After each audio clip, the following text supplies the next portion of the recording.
썰맘 구독자 여러분 안녕하세요. 저는 장바구니만 봐도 치를 떠는 40대 여성입니다. 난데없이 웬 장바구니냐고요? 얼마나 장을 많이 봤길래 장바구니에 이골이 났나 하고 궁금해하시는 분들이 있으실 거예요.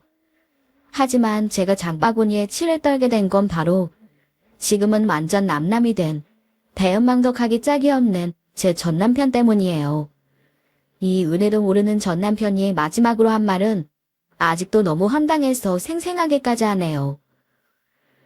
여보, 제발 도와줘. 나 한 번만 살려주라. 응? 내가 전에 말 실수한 건 무릎 꿇고 싹싹 빌게. 여보라니? 우리 이혼한 거 잊었어? 잘못 전화하셨어요, 아저씨? 여보, 당신답지 않게 냉정하게 왜 이래? 나 무서워. 나 지금 정말 큰일 났어. 이대로 당신이 안 도와주면 나 끝이야. 집도 다 경매에 넘어간단 말이야. 아, 맞다. 장인어른 있지? 장인어른 재산 많으니까 장인어른이 나 도와주면 되겠네. 바닥인 줄은 진작 알았지만 너 진짜 인성 쓰레기구나. 우리 부모님 은혜도 모르고 뒤통수 치더니 아직도 벗겨먹을 게 남아있니? 나나 우리 부모님이나 더 이상 너한테 안 놀아나. 더 이상 연락하지 마. 사실 집집마다 들여다보면 사연 없는 집은 없잖아요. 하지만 남들 입에 오르락내리락 하는 게 무서워서 다들 내색하지 않고 속으로만 삭히는 거죠. 저 역시도 마찬가지였어요. 그러다가 이 채널을 듣게 됐는데 답답했던 마음속이 냉면 한 사발 들이키는 것처럼 뻥 뚫리더라고요. 그래서 지금부터 제가 겪은 기막힌 사연을 여러분들께 털어놓아 보려고요. 제 이야기들로 여러분들의 하루도 시원했으면 좋겠네요. 저는 뜻밖의 유행 같은 건 바라지도 않은 채 누구보다 성실히 살아가는 부모님 아래에서 태어났습니다. 어릴 적부터 저희 부모님은 사람 사이에 등급이 없듯 직업엔 기천이 없다고 가르치셨어요. 물론 법과 양심이 허락하는 정직한 직업에 한해서 말이에요. 두 분 모두 가방끈이 긴 편은 아니셨지만 언제나 요령 부리는 법 없이 최선을 다해 살아오신 분입니다. 저와 동생이 어릴 적엔 아빠는 버스 운전을 하고 엄마는 화장품 방문 판매를 하며 저희를 키우셨죠. 그러던 와중 아빠가 우연히 지인으로부터 줄눈 시공 기술을 배웠는데 그 수입이 생각보다 짭짤했대요. 그래서 저희 부모님 두 분이서 줄눈 시공 자영업을 하시며 조금씩 부를 쌓으셨네요. 넉넉한 형편에서 자랐지만 저는 부모님 가르친 대로 돈은 있다가도 없고 없다가도 있는 것이라 여기며 알뜰하게 살았어요. 그러던 대학교 3학년 때 하루는 도서관에서 나오고 있는 저를 한 남자가 따라오더군요. 그는 제가 놓고 간 지갑을 건네며 자신을 법대 4학년 고시생이라고 소개했어요. 지갑을 찾아준 보답으로 저는 밥을 샀고 몇 번의 만남 끝에 저희는 연인이 되었습니다.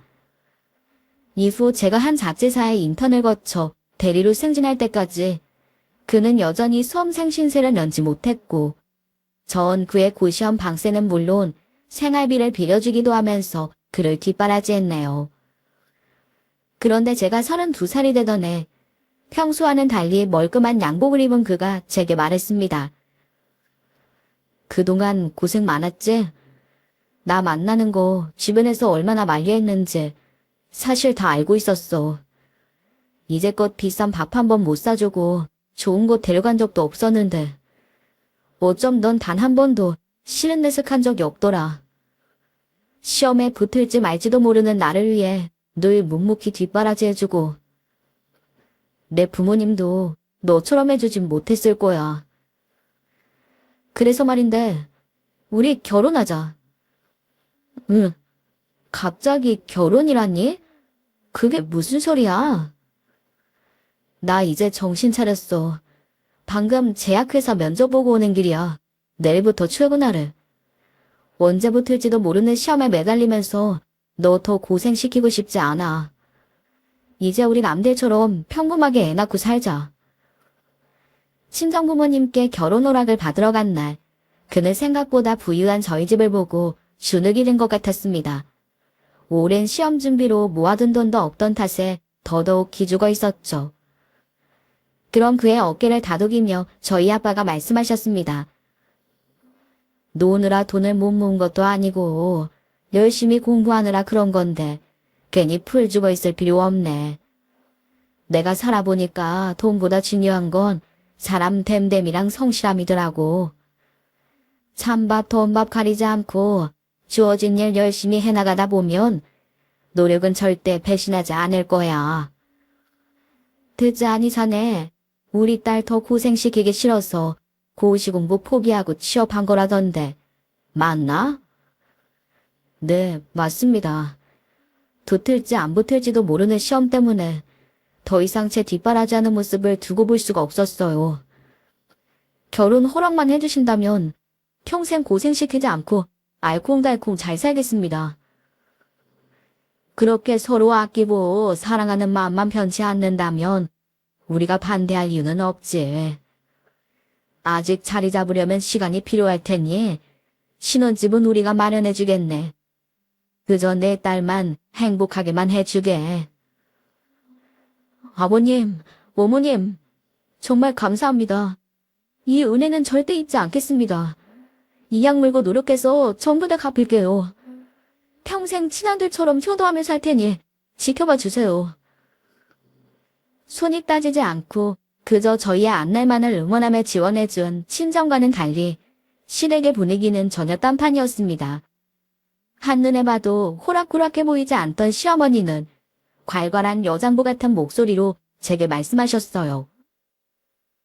혹시 네가 우리 아들 고시 공부 때려치라고 종용했니? 얘가 장차 대한민국을 쥐었다 폈다 할 법조인이 될 팔자인데 왜 잘하던 애가 갑자기 고시 공부까지 때려치고 영업사원이 됐나 몰라. 어머니, 저 그 사람 종용한 적 없어요. 완전 오해예요. 게다가 제가 뭐 이래라 저래라 큰소다는 스타일도 아니고요. 그랬다면 다행이고 어쨌든 앞으로 명심해라. 밖에서 큰일 할 사람 앞길 막는 거 아니다. 어릴 때부터 내가 얘 얼마나 지극정성으로 키웠는데 식은 밥 한 번 안 줬고 해진 옷 입혀본 적도 없어. 고시 공부할 때야 내가 일부러 얘 알아서 헤쳐나가는 거 보려고 일절 지원 안 한 거지. 아유, 그나저나 남자가 칼을 뽑았으면 대의를 이룰 때까지 끝을 봤어야 하는데 도중에 결혼이라니. 이걸 아까워서 어쩌나. 시어머니의 거침없는 발언이 계속되자 함께 앉아있던 시아버지와 시누이는 가시방석이라도 앉은 듯 영 민망해 보였어요. 남편보다 2살 위인 미혼의 시누이는 멋쩍은 표정으로 참외를 깎기 시작하더군요. 잘 익은 참외 조각을 포크로 집어 제게 건네며 말했습니다. 얘기 들어보니까 사돈어른께서 신혼집을 해주셨다던데 정말 감사하다고 전해드려 올게. 안 그래도 넉넉하지 않은 우리 집에 시집 오는 것도 미안했는데 내 동생이 공부하느라 모아둔 돈도 하나 없는 바람에 빈손으로 결혼시키는 게 미안해서 내가 이제껏 모은 돈 조금이나마 보탤 생각이었어. 아니에요. 저희 더 이상 돈 필요 없어요. 이미 충분해요. 그리고 저희 2사람이 좋아서 하는 결혼인데 저희가 꾸려나가야죠. 그냥 지금처럼 이렇게 응원만 해주시면 돼요. 앞으로도 잘 부탁드려요. 그러자 내내 잠자코 말을 아끼고 있던 시아버지가 제 손을 따뜻하게 잡아주셨습니다. 다소 우악스러워 보이는 시어머니와는 달리 무척 선해 보이는 시아버지와 시누이가 있어서 저는 마음이 놓였어요. 그렇게 저희는 부부가 되었죠.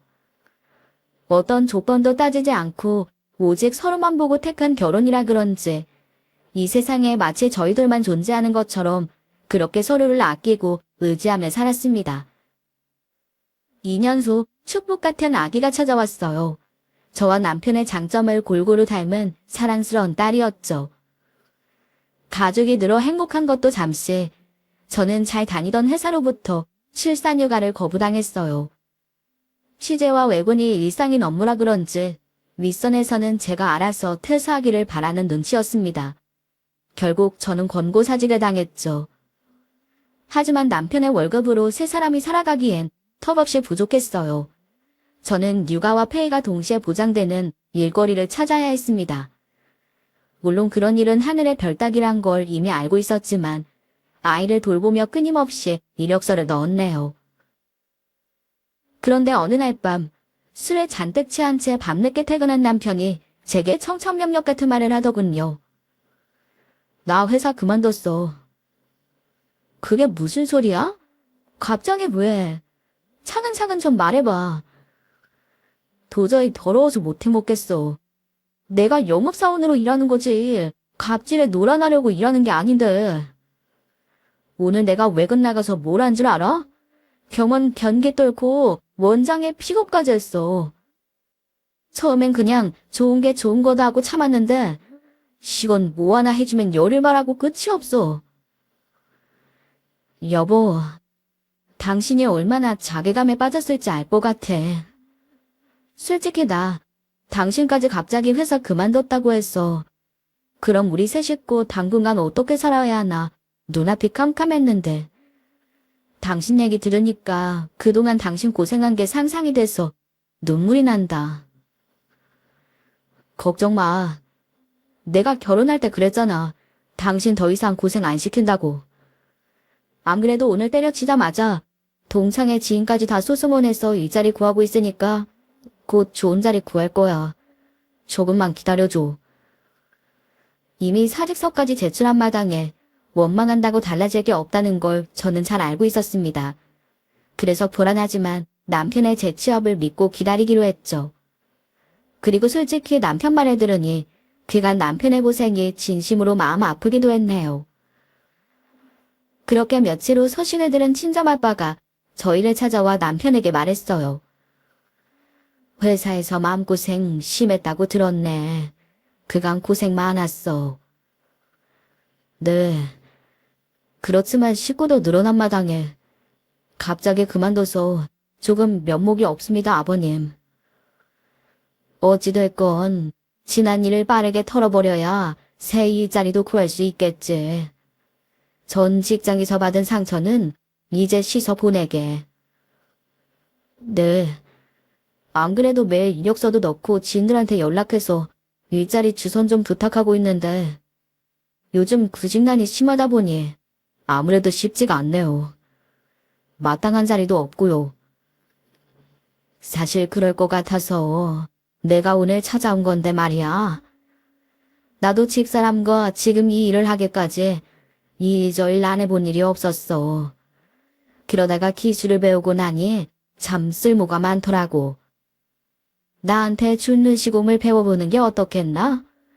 완전히 손에 익기까지 노력도 필요한 데다 입소문을 타는 일이라 정말 한결같이 성실해야 하지만 이 일하면서 한 번도 후회본 적이 없거든. 기술 자영업이다 보니 시간도 결정할 수 있어서 아기 키우면서 하기도 좋고 무엇보다 페이도 좋은 편이라네. 아, 네.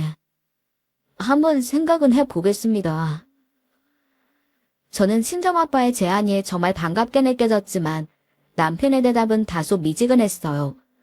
사실 지금 찬밥 더운 밥 가릴 처지가 아니라고 생각했는데 남편은 이상하게 머뭇거리는 듯 보이더군요. 분위기를 감지한 친정아빠는 고개를 끄덕이며 금세 일어나셨고 저는 남편에게 이렇게 물었습니다. 여보, 너무 괜찮지 않아? 배워서 해보면 좋을 것 같은데 퇴직도 걱정 없고. 아, 당신이랑 장인어른 진짜 너무한 거 아니야? 응, 그게 무슨 말이야? 아니 해도 좀 그렇잖아. 내가 지금이야 이렇지. 왕년에는 고시 준비하던 사람인데.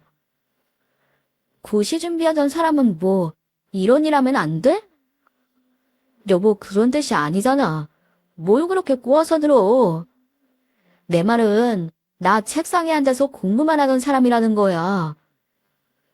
오해하지 말고 들어. 사람마다 각자 영역이 있는 거야. 블루 칼라가 화이트 칼라 일을 대체할 수 없듯이 화이트 칼라도 블루 칼라 일을 할 수가 없다고. 저는 어쩐지 남편이 고자세를 취하는 듯한 기분이 들었어요. 지금 처지도 모르고 어딘가 모르게 거만한 느낌에 속이 체한 것처럼 답답해지더군요. 저는 평정심을 유지하려 애쓰며 사근사근 말했습니다. 그럼 이렇게 하는 건 어때? 한 번이라도 배워보는 거야. 지금처럼 계속 이력서 넣고 일자리 알아보면서 말이야. 직장 구해질까지 배워보고 괜찮다 싶으면 계속 해보는 거지.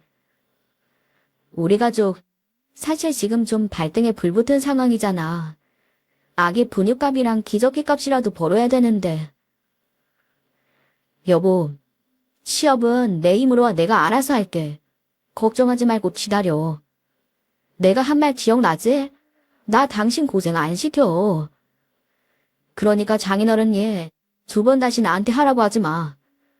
그리고 굳이 장인어른께서 우리 도와주고 싶으신 거면 차라리 일 가르쳐 주시는 것보다 다른 걸로 도와주시는 게 더 낫지. 응? 그게 무슨 말이야? 아빠가 어떤 걸 우리한테 도와주셔야 되는데? 아니 말이 나왔으니 하는 얘긴데 지금 우리 생활비가 좀 빠듯해졌으니까. 우선 우리 차곡차곡 모아둔 돈 있잖아. 생활비까지 손 벌리는 건 좀 내 마음이 그렇다. 우선 그건 생각하지 말자, 여보. 그건 우리 가족 어디 아프거나 급하게 돈 필요할 때 쓰려고 모은 거고 그걸로 생활비 탕진하는 건 좀 아닌 것 같아. 당신이 부탁드리기가 좀 그러면 나라도 부탁드릴게. 지금 우리 체면 생각할 때가 아니야, 여보. 딸을 생각하자. 그래도 그건 좀 아닌 것 같아. 아무리 그래도 아직은 아니야. 그래.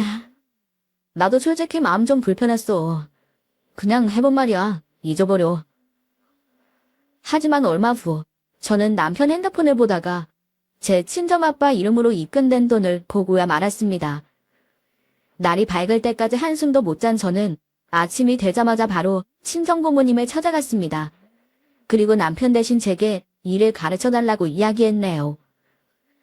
그렇게 저는 남편이 집에 있는 동안 남편에게 딸을 맡겨두고 친정부모님께 줄눈 시공 기술을 배웠어요. 생각 이상으로 만만치 않은 일이었습니다. 대충 하면 금세 티가 나 고객을 확보하기 어려웠기 때문에 친정아빠 말대로 정말 꾸준한 성실함이 요구되는 일이었죠.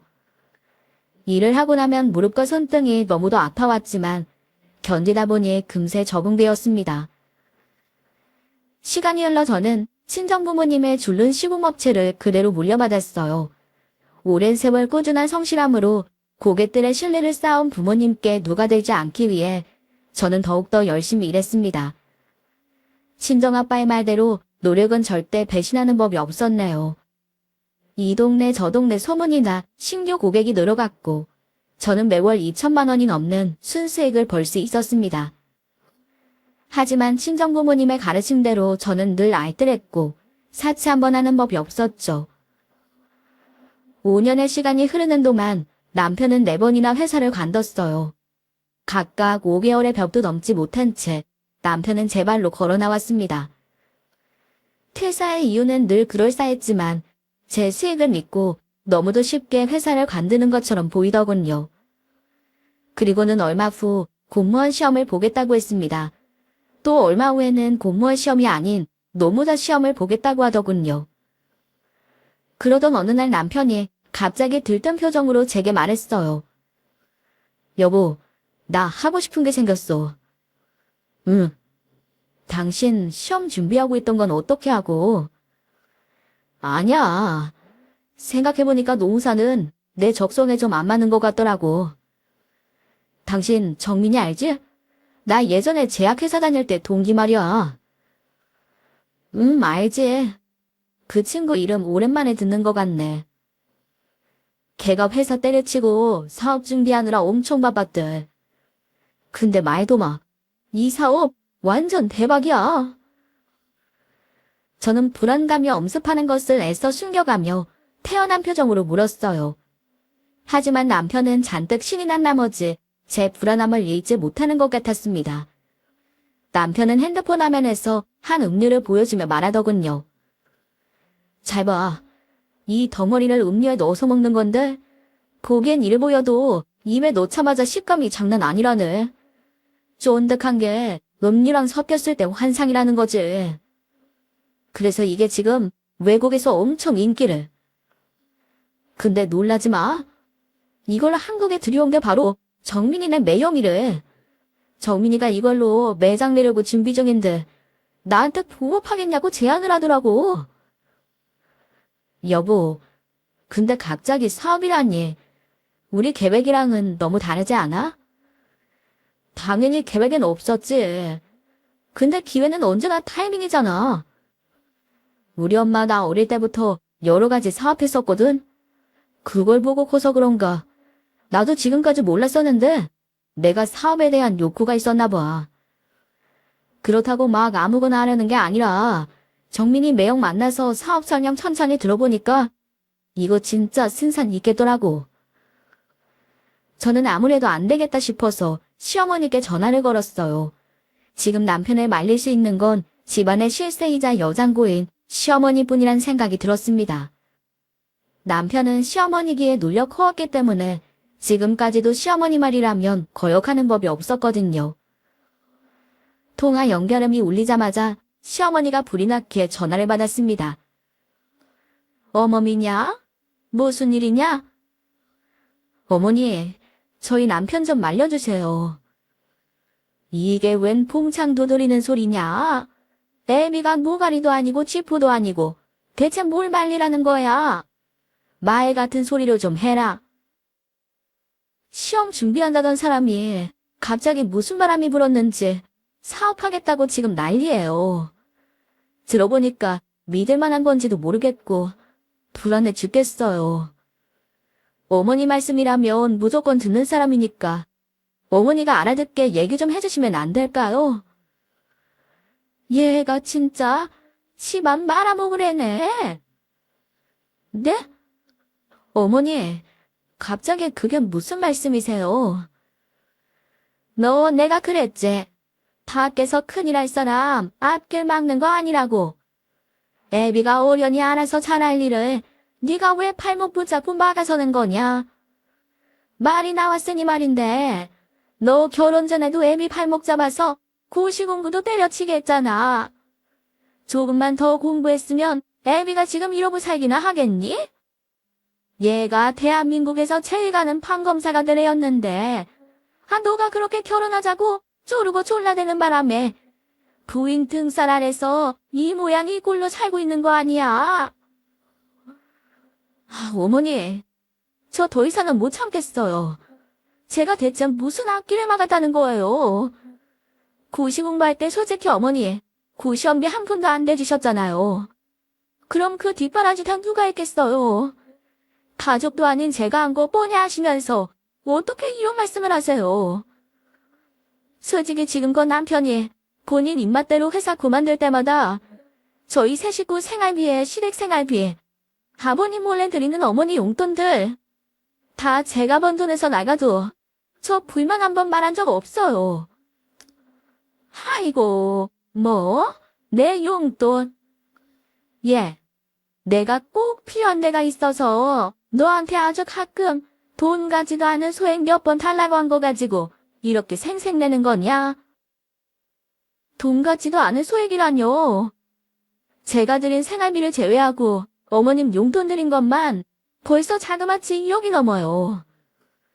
저 줄을 시공하면서 처음 수익 낸 달부터 어머니 저한테 갖가지 이유대면서 돈 요구하셨잖아요. 그래요. 저도 말이 나왔으니 한번 다 얘기해 볼게요. 신우한테 들었어요. 제 남편 고등학교 때 어머니가 이 사업 저 사업 크게 벌리시다가 돈 많이 날리셨다면서요. 다단계 빠진 적도 있으시고요.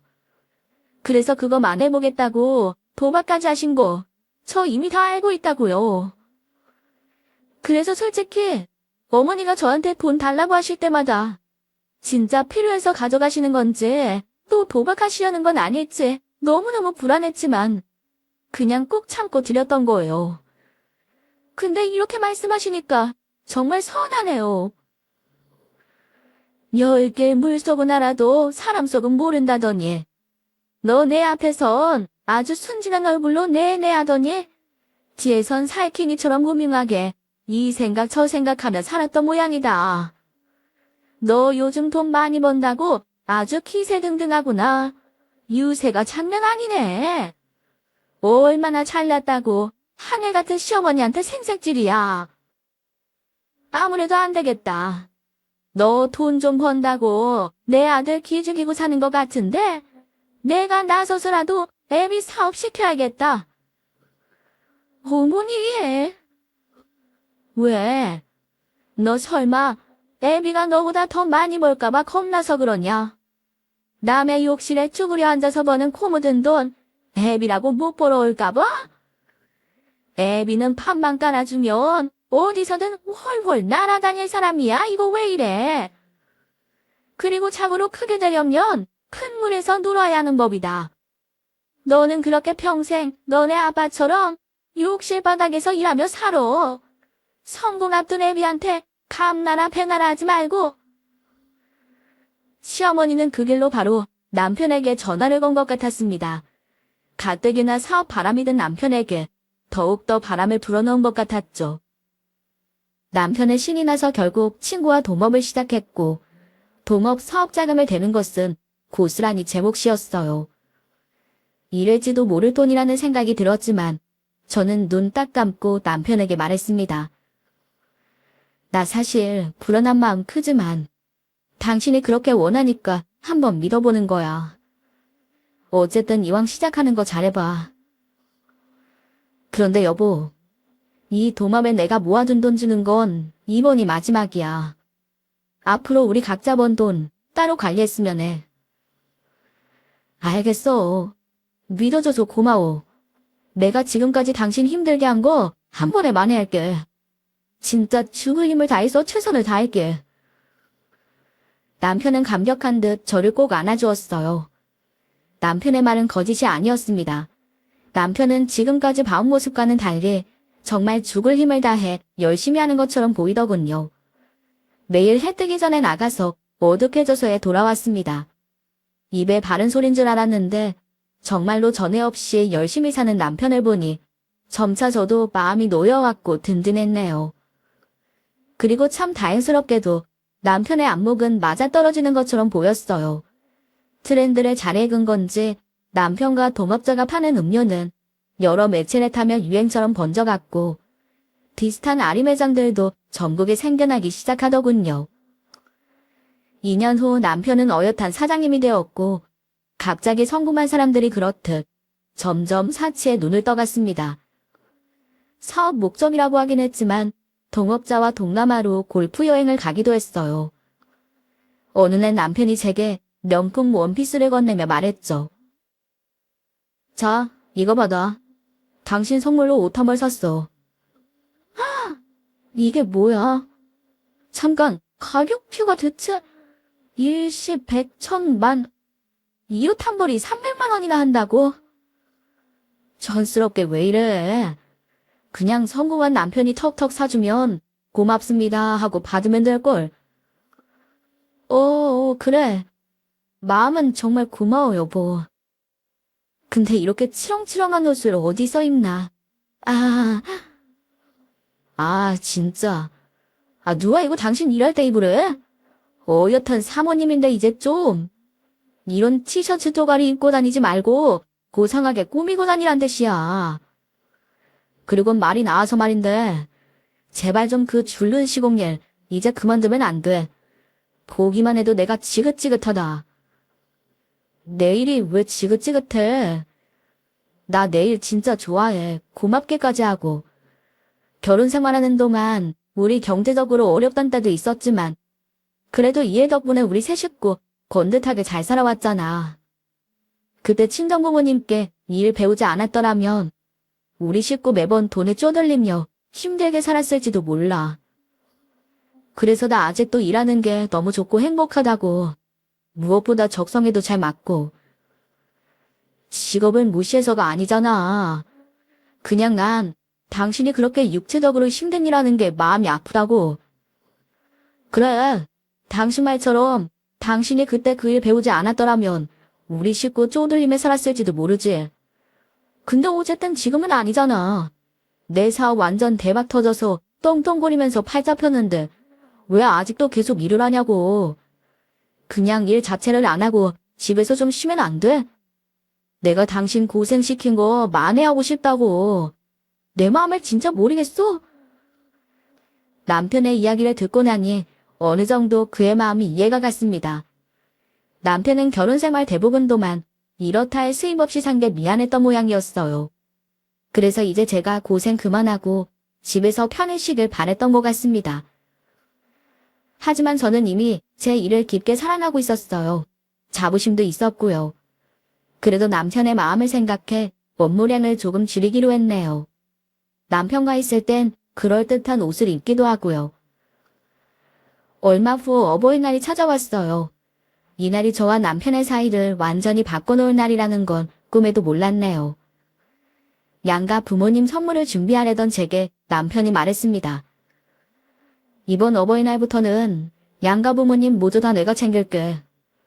당신은 평소에도 늘 주집에 잘해드리잖아. 1년에 한 번 어버이날이라도 사위로서 아들로서 혼자 뭔가 준비해보고 싶어. 당신 속 정말 깊다. 알았어. 너무 고마워, 여보. 아, 근데 우리 집엔 나중에 주말에 가고 오늘은 장인어른 장모님만 만나 뵙고 오자. 왜? 아버님, 어머님 서운해하시지 않을까? 아, 됐어. 요즘 두 분 사이 너무 안 좋으셔서 우리 오면 대려 불편하다 하시더라. 그냥 낮에 엄마 설거지하는 식당에 한 10분 들렀다 오려고. 당신은 전화 한 통 드려. 다음 주 주말에 나가자. 두 분 다 그걸 원하신데도. 그날 저는 남편의 말대로 시댁에는 전화만 드렸어요. 시어머니는 그렇다 쳐도 평소처럼 반찬도 해서 시아버지 얼굴도 뵙고 싶었는데 뭔가 마음이 좋지 않았습니다. 미안해하는 제게 시아버지는 안 그래도 요즘 아파트 경비 일을 시작해서 너무 바쁘다면서 하필이면 오늘이 또 당직이니 다음에 오라고 하시더라고요. 아쉬운 마음을 뒤로한 채 저는 그날 저녁 남편과 딸과 함께 친정부모님 댁으로 향했네요. 잘 차린 밥상을 앞에 두고 남편이 갑자기 이벤트라도 벌인 듯 현관문을 열더군요. 그러더니 뭔가를 감춰놨었는지 두 팔을 벌려 문 뒤를 감추면서 제 친정엄마께 말하더라고요. 장인어른 장모님, 항상 저 잘되라고 응원해주신 게 늘 너무 감사해서 이번엔 제 마음 가득 담아 저 혼자 선물 준비했어요. 장인어른은 저번에 선물 같은 거 주고받으면 좀 낯뜨겁다고 하셔가지고 일부러 장인어른 건 생략했는데 잘했죠? 장인어른 것까지 사면 혹시라도 마음 불편하실까봐요. 자, 그래서 오늘은 우리 장모님 것만 준비했습니다. 기대하세요, 장모님. 아이고, 선물은 무슨 선물이야.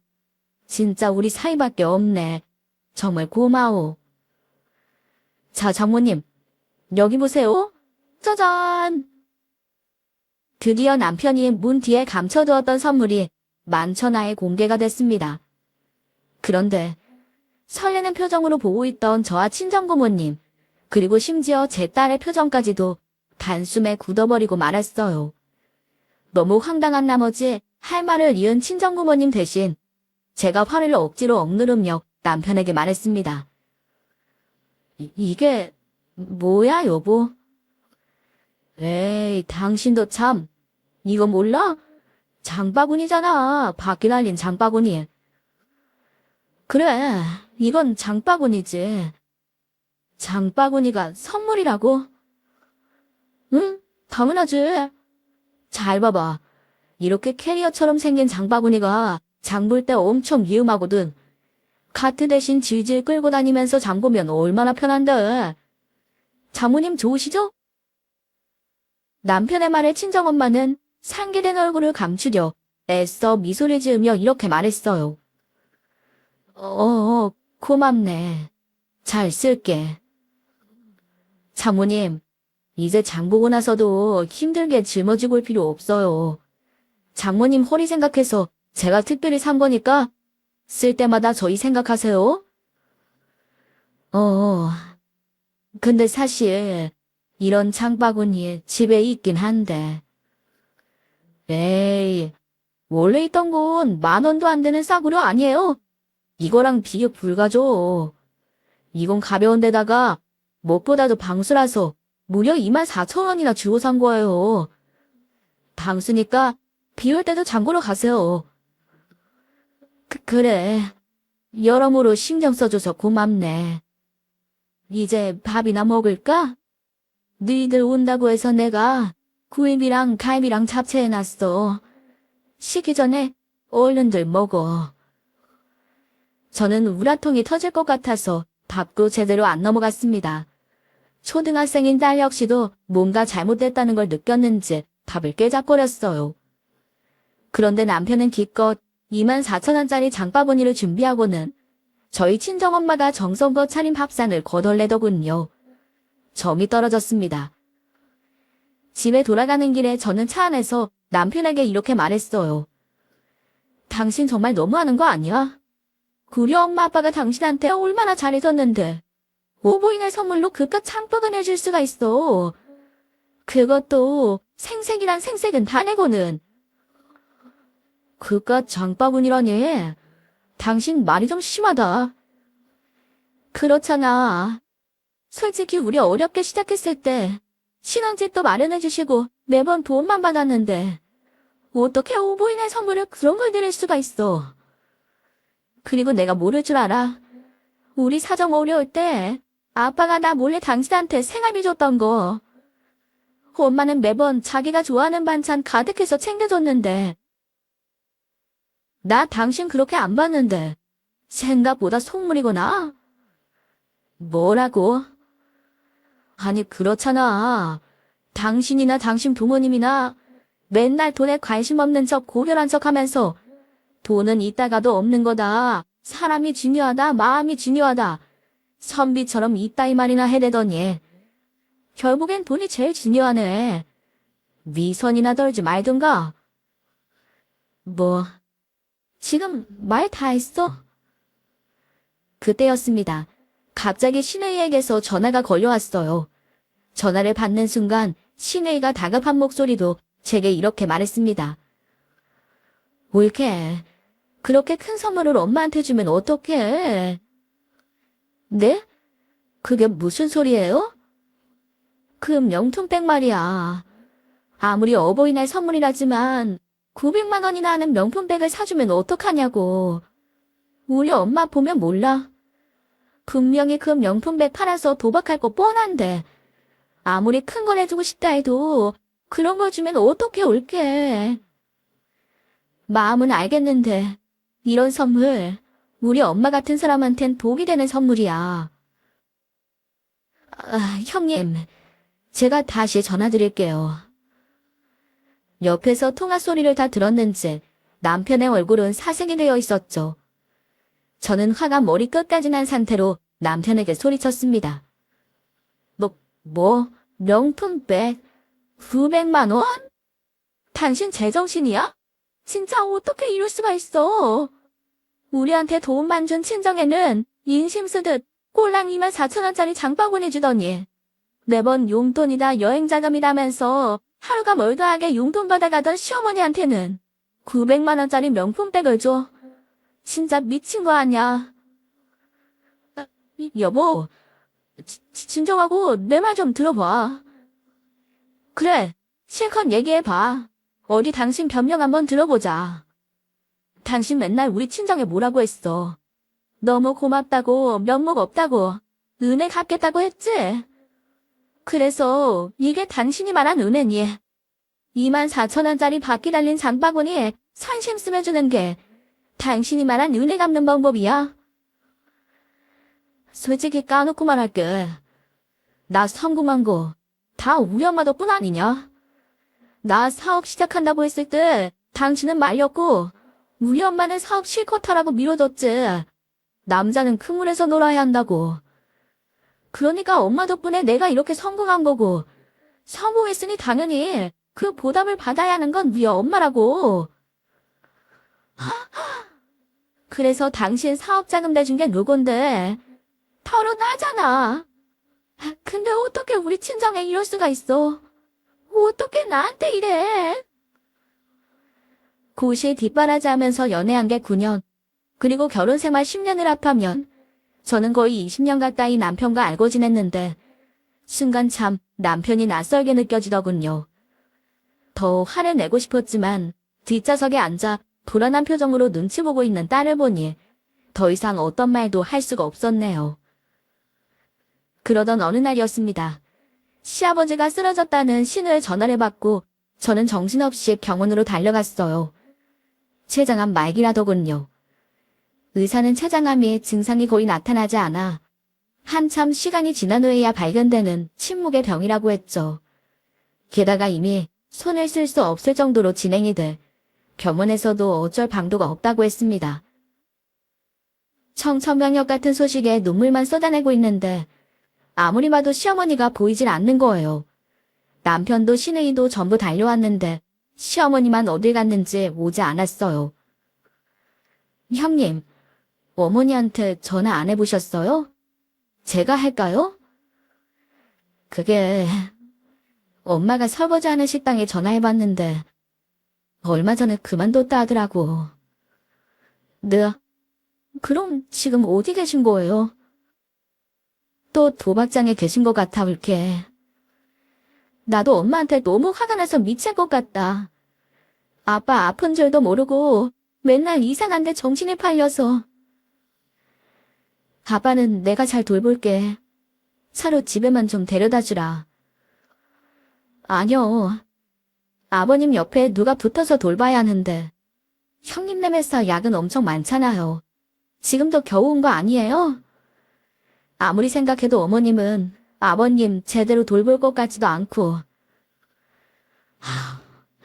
그럼 어떡하지? 간병인이라도 알아볼까? 제가 저희 집에 모실게요. 아버님, 저한테 항상 한결같이 잘해주셨는데 외면할 수 없어요. 저는 언제든 마음만 먹으면 잠시 쉴 수 있으니까 제가 아버님 곁에서 시간 보낼게요. 그렇게 저는 일을 쉬고 아픈 시아버지를 집에 모셨습니다. 이미 병적으로는 어떤 것도 해드릴 수가 없었기에 제가 할 수 있는 거라곤 함께 이야기하는 것뿐이었지만 시아버지는 정말 고마워하셨어요. 그러던 어느 날 밤 시아버지가 조용히 절 부르시더군요. 얘야, 그거 아니? 네가 우리 집에 처음 인사 온 날부터 나는 너를 참 많이 아끼고 사랑했단다. 그리고 동시에 너한테 늘 미안했어. 넌 우리 집에 참 과분한 존재잖니. 다른 집에 시집 갔으면 이런 마음고생 안 하고 살아도 됐을 텐데. 콩가루 같은 집에 시집 와서 네가 참 못 볼 꼴 많이 보며 살았지? 아니에요. 저도 아버님 같은 좋은 시아버지 만나서 결혼 생활 내내 참 행복했어요. 너는 내겐 늘 딸 노릇을 했는데 나는 아빠 노릇한 적이 없었구나. 더 늙기 전에 아빠 노릇 한번 해보고 싶어서 하는 말이니 잘 들어. 더 늙기 전에 우리 아들이랑 갈라서 이젠 부디 편해지란 뜻이야. 이 말은 어깨 지금껏 우리 집안 혼자 들쳐매고 사느라 얼마나 무거웠니? 이젠 너 행복만 보며 살아. 너는 아주 귀한 사람이야. 네가 우리 집으로 시집 왔다는 이유만으로 못난 식구들 책임질 필요는 없다. 너만 행복하면 나는 이제 여한이 없겠구나. 시아버지는 제게 이런 말씀을 남기시고 얼마 지나지 않아 세상을 떠나셨습니다. 저는 시아버지가 했던 말씀들을 수도 없이 되뇌이며 무사히 장례를 마쳤네요. 그런데 며칠 후 시어머니가 모든 짐을 싸들고 저희 집에 쳐들어오더군요. 시아버지가 돌아가실 때도 눈물 한 방울 흘리지 않던 시어머니가 엉엉 울며 제게 말했습니다. 집이 날아갔어. 다 날려버렸다고. 뭐라고요? 좀 차근차근 얘기해보세요. 어떻게 된 거예요, 대체? 내가 옛날에 사업 망하고 접은 게 지금까지도 한이 돼서 제대로 체계 한번 해보려고 사업 자금 모으고 있었거든? 도박으로 말이에요? 그래, 도박으로. 너, 내가 도박 취미로 하는 줄 알았겠지만, 이게 사업 자금 되려고 어쩔 수 없이 한 거였다고. 근데 이번에 큰 판이 생겨서 집 담보로 도박을 했는데, 이게 잘 안 불렸지 뭐냐. 뭐라고요? 어머니! 내가 오죽했으면 이러겠냐. 뭐 어쩌겠니.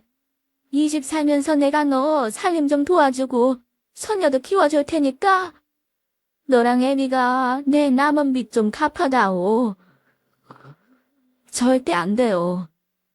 어머니 진짜 해도 해도 너무하시는 거 아니에요? 저 이혼할 거예요, 당장요. 지금 어머니 집 남편 회사로 보낼 테니까 두 번 다시 제 얼굴 볼 생각하지 마세요. 그때였습니다. 집에 들어오던 남편이 이 이야기를 듣고 돌연 제 따귀를 때리더군요. 황당해서 쳐다봤더니 남편이 제게 이렇게 말했어요. 보자 하니까 하늘 같은 시어머니한테 못하는 말이 없어. 그래, 이혼하자.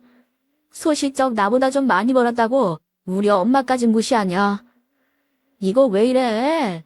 너랑 니네 아빠가 구질구질하게 번 돈 이젠 필요 없다 이거야. 뭐? 구질구질. 그래. 지금 내가 예전이랑 같은 줄 알아. 이제 난 너 같은 여자랑은 급 자체가 차원이 달라. 버는 돈 단위부터 다르고 사회적 위치, 조류하는 사람들의 클래스 자체가 다르다고. 잊었어? 너랑 너네 부모 수준은 딱 장바구니일 뿐이라고. 솔직히 이혼하고 싶어서 나도 안 달랐었다. 이런 구질구질한 집 말고 한강 보이는 좋은 집 얻어서 엄마랑 둘이 살 거야. 고맙다. 이혼해줘서.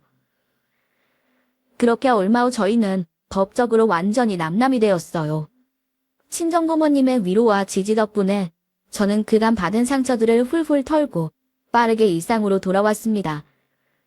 그런데 몇 개월 후 놀라운 소식이 들려왔죠. 전 남편이 판매하는 음료에서 다량의 발암물질이 검출된 것이었어요. 연이에 전 남편 회사가 기미 속을 가득 메웠습니다. 프랜차이즈 매장들은 빠르게 폐업되었고 승승장구를 달리던 전 남편의 사업은 하루아침에 고꾸라지고 말더군요. 그 소식을 접하고 며칠 후 전 남편에게 연락 한 통을 받은 적이 있습니다. 여보, 제발 도와줘. 나 한 번만 살려주라. 응? 내가 전에 말 실수한 건 무릎 꿇고 싹싹 빌게. 저보라니? 잘못 전화하셨어요, 아저씨. 여보, 당신답지 않게 냉정하게 왜 이래. 나 무서워. 나 지금 큰일 났어. 정민이가 걔네 매형이랑 도망갔어. 내 부목자 박정민. 회사비 다 내 앞으로 돌려두고 잠수 탔다고. 나 이래로 당신이 안 도와주면 끝이야. 집도 다 경매에 넘어갔단 말이야. 제발 한 번만 도와줘. 아, 맞다. 장인어른 있지. 장인어른 재산 많으니까 장인어른이 나 도와주면 되겠네. 바닥인 줄은 진작 알았지만 너 진짜 인성 쓰레기구나. 우리 부모님 은혜도 모르고 뒤통수 치더니 아직도 벗겨먹을 게 남았니? 나나 우리 부모님이나 더 이상 너한테 안 놀아나. 더 이상 연락하지 마. 이후 전 남편이 몇 차례 찾아왔지만 저는 제 딸과 친정부모님과 함께 한적하고 평화로운 교회로 이사를 갔습니다. 핸드폰 번호는 물론 메일 주소까지 전부 바꿔버렸죠. 그래서 다행히도 전 남편과의 지긋지긋한 인연은 완전하게 끝이 났네요. 여러분, 저는 어려울 때 받은 은혜는 죽어서도 잊어선 안 된다고 생각해왔어요. 그것이 인지상정이라고 여겨왔습니다. 하지만 은혜를 까맣게 잊어버리고 어느 순간 저희 집안을 무시하기까지 했던 전 남편을 겪고 나니 솔직히 인생에 회의감이 오더군요. 그렇지만 세상엔 좋은 사람들이 더 많다는 걸 늘 기억하려 합니다. 그리고 새로운 곳에서 새로운 마음으로 다시 시작한 제 인생, 감사하고 행복한 마음으로 잘 꾸려나가 보려고요. 여러분께서 이런 제게 한마디씩만 남겨주신다면 저 더욱 든든하게 잘 살아갈 수 있을 것 같아요. 그럼 지금까지 제 사연을 들어주신 여러분들께 감사드리며 저는 이만 물러가겠습니다. 좋은 하루 되십시오.